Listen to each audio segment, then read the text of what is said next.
Добро вечер. Го гледате централниот дневник на К1 телевизија. Останете со нас, следуваат сториите кои ги подготвија новинарите од информативната редакција на К1. Еве што ќе гледате. Се менува законот за азил. Мигрантите полесно ќе минуваат низ Македонија. Започнуваат интензивни градежни активности. Ке се обновува патната инфраструктура, вели градоначалникот на Велес Славчо Шадиев.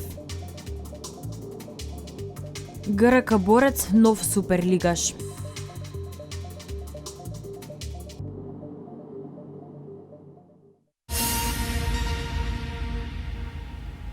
Владата синоќа ги усвои законските измени за азил. Според предложените измени во законот за азил, секој мигрант што ќе ја помине границата ќе добие потврда дека во земјата може да остане најмногу 72 часа, пошто ќе мора да ја напушти Македонија или да побара азил. Досега на пругите во Македонија загинаа 27 лица. Владата синоќа ги усвои законските измени за азил. Според предложените измени во законот за азил, секој мигрант што ќе ја помине границата ќе добие потврда дека во земјава може да остане најмногу 72 часа, пошто ќе мора да ја напушти Македонија или да побара азил. Владата донесе одлука да се формира работна група од министрите за надворешни работи, за здравство, за полиција, локална самоуправа и социјала, која ќе ги следи состојбите со мигрантите и ќе превзема мерки и чекори во согласност со своите надлежности. На министерскиот состанок вчера во Охрид, Македонија како земја претседавач со Централно-европската иницијатива се разговараше за миграциите, односно оној голем бран на бегалци од Азија и Африка кој во моментов поминува низ Балканскиот полуостров. Решението за ова прашање мора да биде европско, во кое ќе бидат вклучени и земјите од регионот и од Европската унија, истакна Попоски. Не може да се очекува земјите од Западен Балкан кои се во просек и посиромашни и помалку опремени за справување со ваков наплив на бегалци, да се справат на начин како што би можеле да се справат земјите од Европската унија. Ако Европската унија обезбедува и фондови се координира меѓусебно за да се справи со овој проблем, незамисливо е тоа да биде успешно направено без европска помош и без наша вклученост во таа нивна стратегија. Според се уште важечките законски одредби, мигрантите не смеат да се возат во јавен превоз. Досега на пругите во Македонија загинаа 27 лица. Бројот на оние кои завршија во прифатните центри е 10 пати поголем.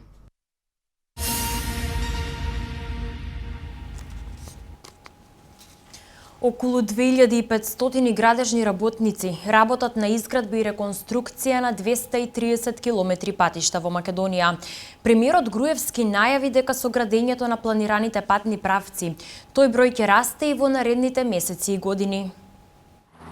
Градежните работници имаа полни раце работа во првата половина од годинава. Инфраструктурата е еден од главните услови за економски развој на државата и затоа инвестицијата во новите автопати и рехабилитација на постојните патни правци е значајна. Во моментов се работи на изградба и реконструкција на повеќе магистрални, регионални и локални патишта, кој во исто време значат ангажман на домашни фирми и работници, но и раст на економијата. Во моментот во Македонија се градат околу 230 километри што автопатишта, што регионални патишта, што локални патишта и ангажирани се над 2500 работници на нивно работење, а тој број ќе расте понатаму во наредните месеци и години.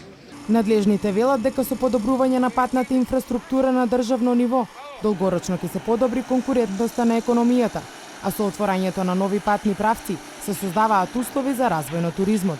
Станува збор за исклучителни важни зафати, кои што ќе дадат нов импулс на економскиот развој на регионот и особено нов импулс на развојот на градежништвото и на туризмот. Според статистичките податоци, во последните 4 години се изградени или рехабилитирани повеќе од 680 километри патишта, за што се инвестирани над 55 милиони евра.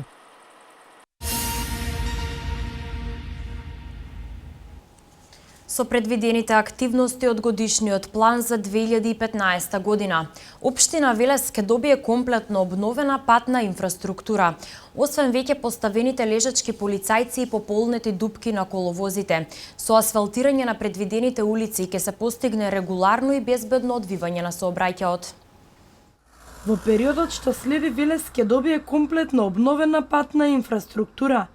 Во годишниот план за 2015 година, Опфатени се повеќе коловози од централното градско подрачје и приградските населби. Вчера завршија и сите активности кои беа предвидени со пополнувањето на дупки и поставување на лежачки полицајци.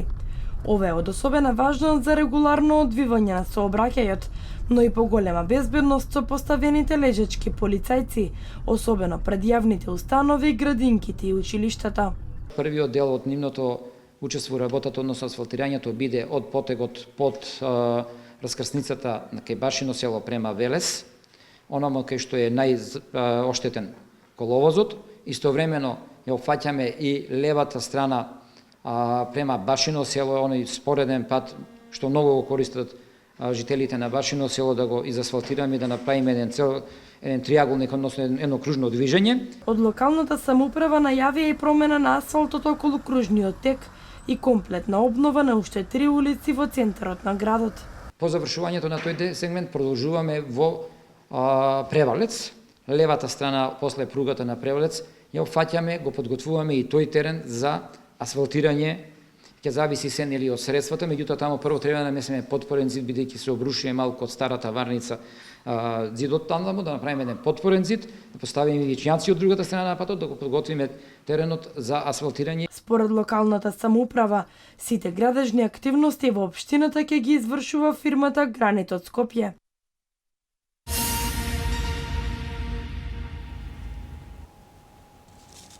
Во рамки на одбележувањето на Европската недела на одржлива енергија, Вардарскиот плански регион со 5 партнери организира настан, преку кој општините и бизнис секторот се информираа за обновливите извори на енергија. Од Центарот за развој на Вардарскиот плански регион напоменуваат дека енергетската ефикасност е еден од приоритетите. Користењето на обновливите извори на енергија и заштедата на енергија беше тема на денешната средба во рамки на одбележувањето на Европската недела на одржлива енергија. Кои се можностите од овие области? Можеа да слушнат представници од општините во Вардарскиот регион, како и представниците на комерцијалниот и индустрискиот сектор. Од невладината Цепросарт вела дека интересот за новите технологии е особено голем. Не само искористување на сончевата енергија, туку искористување на сламата како извор на енергија, пелетите, брикетите, ветерната енергија. Се повеќе има интерес и се повеќе прашања стигаат кај нас во нашите организации, а воедно и енергетската ефикасност е предмет на интерес, особено обуките за енергетски контролори и активностите кои што се превземаат во општинските, во институции. Неколку проекти од оваа област се спроведуваат на ниво на Македонија. Од Центарот за развој на Вардарскиот плански регион пак вела дека имаат спроведено неколку проекти за енергетска ефикасност. Со поддршка на програмата за развој на Обединетите нации купивме несофистицирана опрема која кошта 1 милион денара за мерење и следење потрошувачката на електрична енергија. При крајот на 2014 година и почетокот на 2015 година поставивме 16 сончеви колектори на јавни институции од Вардарскиот регион, проект кој е во износ од 600.000 денара, се однесува на енергетската ефикасност, а финансиран 100% од програмата за развој на Обединетите нации. И пред 2 недели Вардарскиот регион до канцеларијата на Обединетите нации во Њујорк аплицираше со проект за промена на системите за палење и гасење на личното осветување во општина Неготина.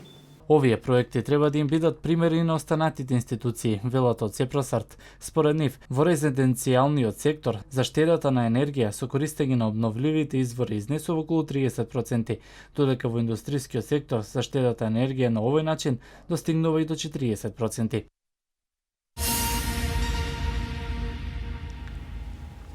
Од Министерството за финансии најавуваат 3-годишно пролонгирање на повластената даночна стапка од 5% за изградба на станови. Ова антикризна мерка трае од 2010 година. Според експертите, ова ќе даде позитивен одраз врз градежниот сектор, а во исто време и раст на целокупната економија во државава. Повластената стапка на данок на додадена вредност од 5% за становите, што требаше да важи до крајот на 2015-та, нема да се зголеми и во наредните 3 години. Министерството за финансии подготвува измени на законот за ДДВ, со кој оданачувањето на градежништвото би останало на ниско ниво до 2019, со што би се продолжила оваа антикризна мерка која трае од 2010 година. Добивме информација од Министерството за финансии дека се подготвува нова измена и дополнување на законот за ДДВ, посебно во делот на становите и стамбените згради, каде што ќе се пролонгира оваа стапка за наредните 3 години. Значи, нема да имаме, предпоставувам, тоа сигурно ќе оди брзо, нема да имаме зголемување на цената на становите во нашата земја. Според анализите на Стопанската комора, интересот за купување станови е зголемен, иако продажбата бележи благ пат. Оттаму укажуваат и на постојано зголемување на вредноста на стамбените кредити, кои речиси двојно се зголемени во последните 5 години. Од комората проценуваат дека евентуалното зголемување на данокот на додадена вредност на 18%, а пропорционално на тоа и поскупувањето на становите, ќе резултира со намалување на прометот за 2 до 3 пати и намалување на приходите во државниот буџет.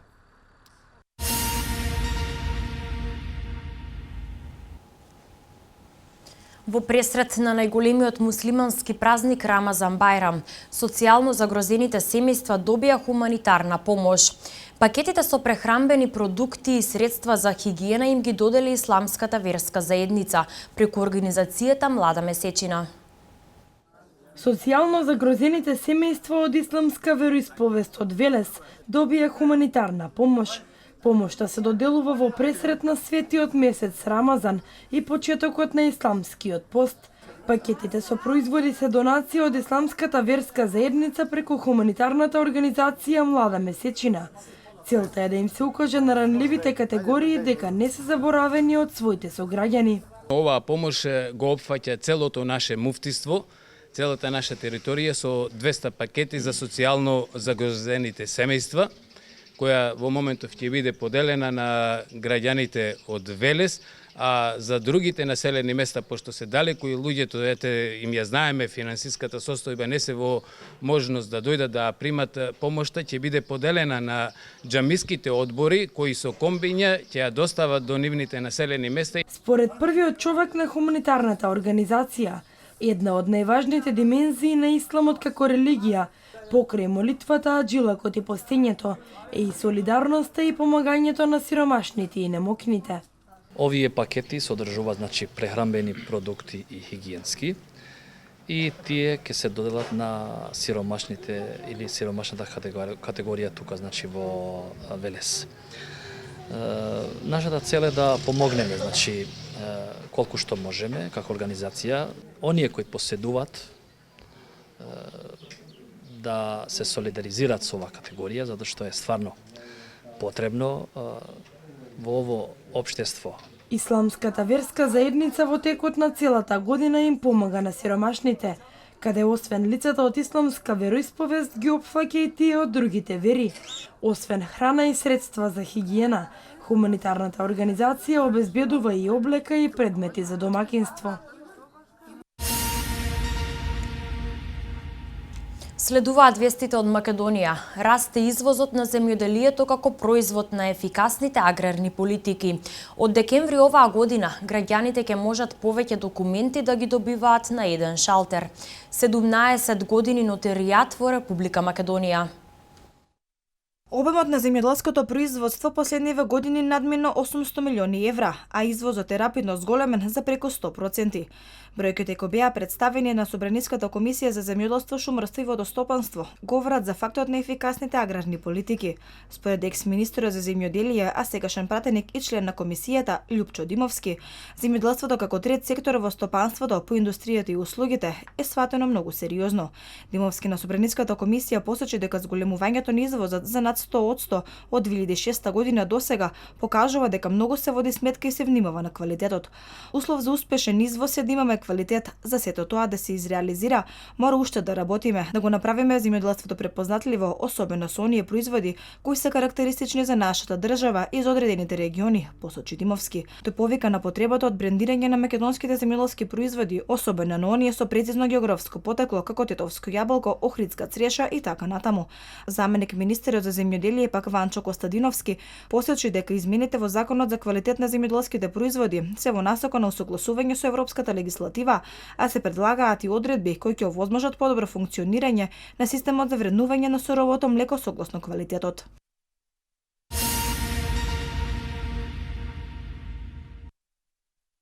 Најголем дел од услугите што ги даваат државните институции, од декември оваа година граѓаните ќе можат да ги добиваат на еден шалтер.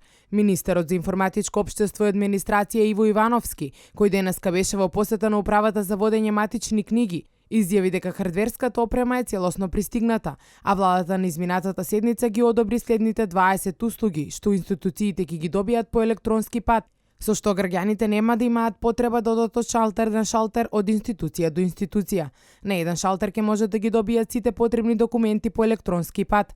Дел од овој проект се Агенцијата за вработување, Фондот за пензиско и инвалидско осигурување, Фондот за здравствено осигурување, Основен суд 2, Управен суд, Агенција за катастар, Министерство за земјоделство, шумарство и водостопанство и други.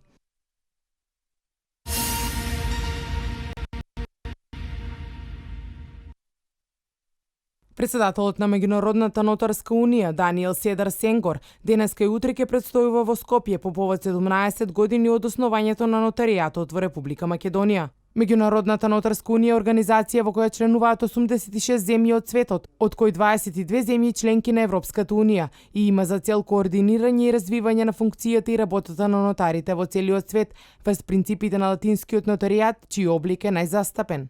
На 30 септември 2001 година на Конгрес во Атина, Нотарската комора на Република Македонија е примена во членството на Меѓународната нотарска унија, под уставно име и полноправно учествува во работата и состаноците на комисиите за европски и медитерански прашања.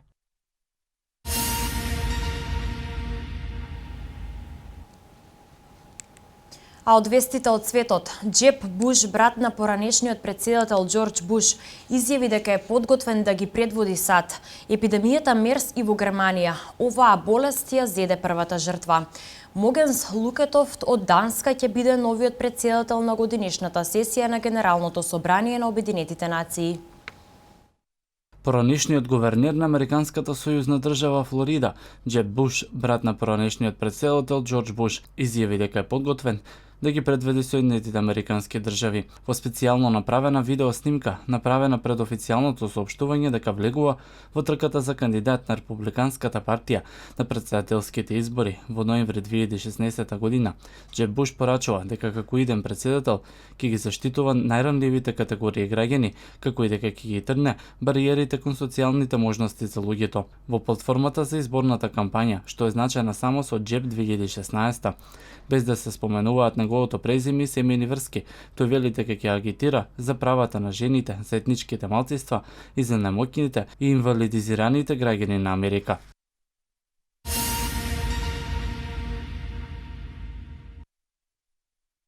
Данецот Могенс Лукетофт ќе биде новиот председател на годишната сесија на Генералното собрание на Обединетите нации, која ќе почне со работа во септември. Тој најасен ќе го замени досегашниот председавач Сам Кутеса од Уганда. Следната годишна сесија на Генералното собрание ќе биде јубилејна 70-та. Социјалдемократот Лукетофт моментално е председател на данскиот парламент. Тој е поранешен министер за финансии и за надворешни работи.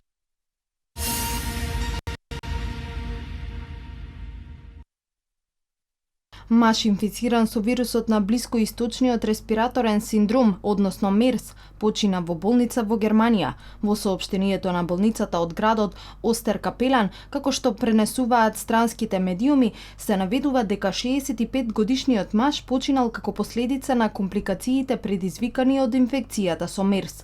Тој се инфицирал со вирусот при престојот во Абу Даби во февруари годинава.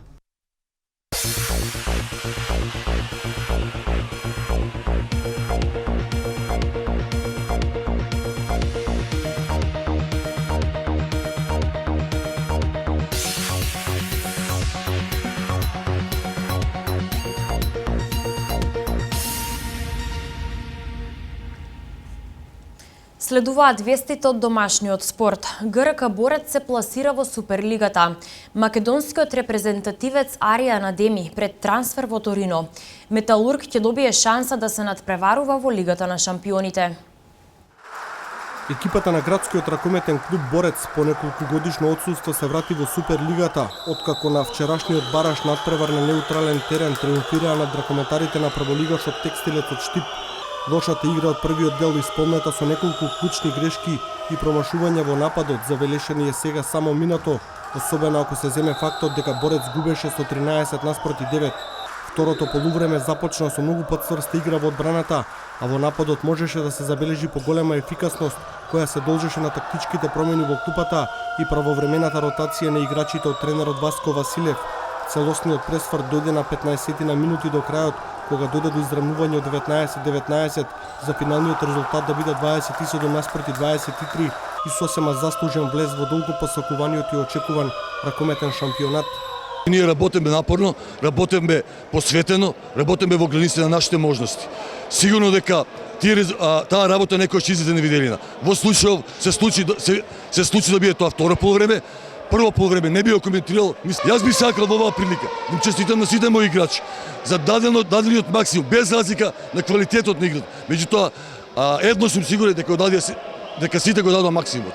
Зоран Стојановски со 9 и Ивица Лазаревски со 8 погодоци беа лидери во победата од редовите на Борец, кој во најкритичните моменти ја подигнаа играта на повисоко ниво, додека во редовите на Текстилец Оливер Пешевски со 8 и Маријан Савев со 7 гола беа најуспешни за Штипјани. Сакам да им се заблагодарам на моите соиграчи и на оваа прекрасна публика која што ни даде огромна поддршка, наградот и на сите кои се поддржаа и се вложија во нашата поддршка.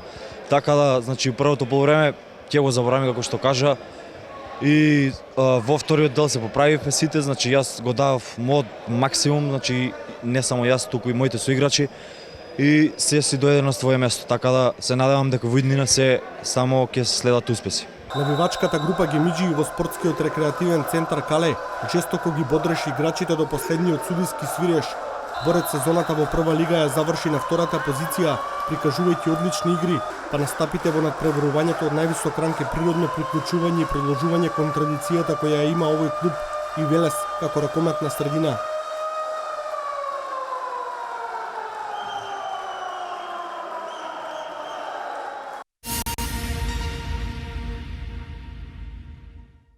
Македонскиот фудбалски репрезентативец и член на Динамо Загреб, Аријан Адеми, е пред трансфер во Торино, пренесуваат италијанските медиуми.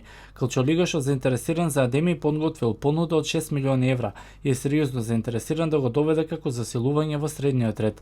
24 годишниот Адеми ги пенсионирал италијаните со своите настапи во Еврокуповите и во Хрватската лига. Дали следната сезона уште еден македонец ќе заигра во Серија А, ќе зависи од раководството на хрватскиот клуб, со кој Адеми има договор за уште 3 години.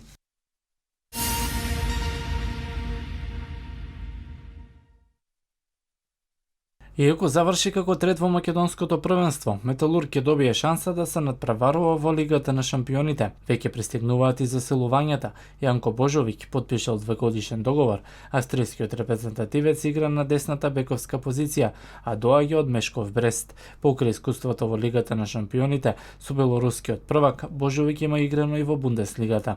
Заедно со него пристигна хрватот Марко Матик, кој се обврза на 3-годишен ангажман.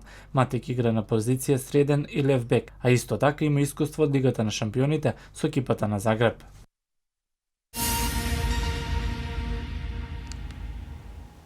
Единаесет гола во 2 меча од второто коло на Копа Америка. Радамел Фалкао во новата сезона на позајмица во Челси. Чикаго го освои Стенли купот. Меѓународен спорт. Возбудлив надпревар на стартот од второто коло на Копа Америка меѓу домаќинот Чиле и репрезентацијата на Мексико. Двата тима постигнаа вкупно 6 гола, а дуелот заврши без победник со резултат 13:3. Мексико 2 пати водеше во првиот дел, а Чиле имаше водство од 13:2, но ниту една екипа не успеа да ја задржи предноста. На вториот надпревар од групата А, Боливија го победи Еквадор со 13:2. Исходот беше јасен уште во првиот дел со водство на Боливија од 13:0. На табелата водат Чиле и Боливија со по 4 бодови. Мексико има 2, а Еквадор е без бод. Вечерва се играат дуелите од второто коло од Б групата, Парагвај, Јамајка и Уругвај, Аргентина.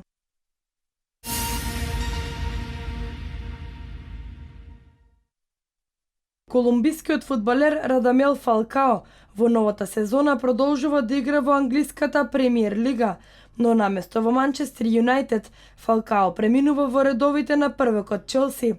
Сините водеа долги преговори за ангажман на Фалкао, кој ќе игра на заем во рок од 1 година.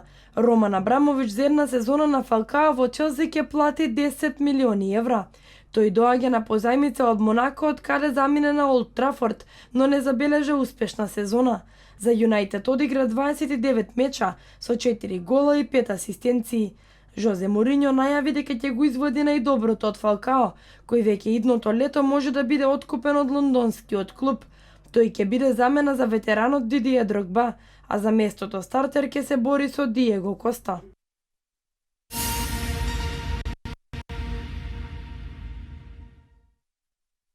Со победа од 2-0 на Тампа Реј и со 4-2 во доби над превари, Чикаго го освои својот 6-ти шампионски трофеј во историјата на клубот.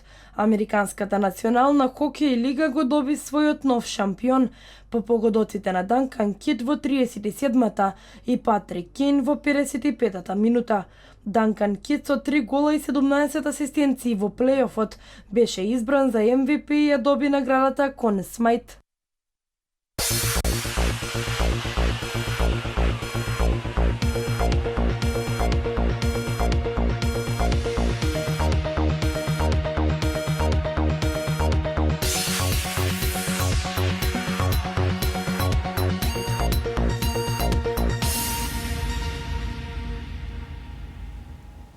Времето денеска беше сончево со умерена облачност. УВ индексот изнесува 8. Утре ќе има поизразена нестабилност, наместа со дожд и засилен ветер. Во продолжение деталната временска прогноза за општините од Вардарскиот регион.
Со оваа информација го завршуваме централното издание на Дневникот. Останете и понатаму со програмата на К1. Пријатно!